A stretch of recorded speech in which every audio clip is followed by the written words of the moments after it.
Bonjour, alors cette vidéo pour montrer le lien entre les deux versions de Scratch.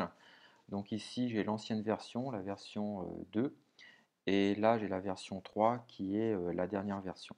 Voilà. Donc finalement le fonctionnement est similaire, bien que ils aient décidé de, entre autres, disposer les fenêtres autrement. Donc ici, dans l'ancienne version, on cliquait sur les différents onglets qui nous intéressaient. Et une fois qu'on avait choisi l'onglet qu'on voulait, hop, on prenait et on déplaçait vers la droite. Voilà, et je clique dessus et j'ai mon chat qui avance. Et donc le résultat se faisait dans la fenêtre de gauche. Voilà. Si je reviens ici, finalement la fenêtre de gauche, elle se trouve à droite. Et puis mes différentes fonctionnalités se trouvent ici.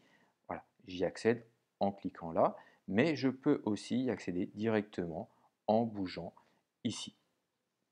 Voilà. Donc l'intérêt, c'est que cette version peut être utilisée sur les tablettes, ce qui n'était pas possible avec finalement l'ancienne version. Voilà.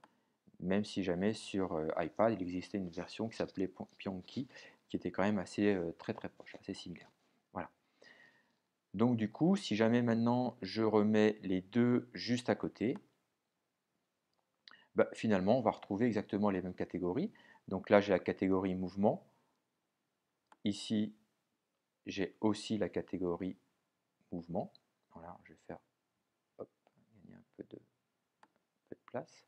Avec les mêmes onglets, avancer de 10, tourner de 15 vers la droite, de 15 vers la gauche, avancer de 10, tourner de droite vers la droite de 15, vers la gauche de 15. J'ai pareil l'onglet apparence. Là, j'ai aussi mon onglet apparence avec dire hello, passer, etc. Dire bonjour, penser à, etc. J'ai mon onglet son,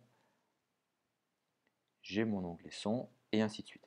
La seule différence qu'il y a, qui est une différence importante, que nous on va souvent utiliser en mathématiques, c'est cet onglet-là, l'onglet stylo, qui là a disparu.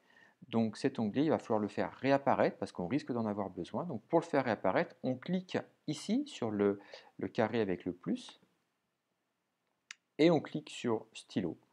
Et à partir de maintenant, voilà, on retrouve exactement la même chose ici et ici. Et voilà, fin de la vidéo.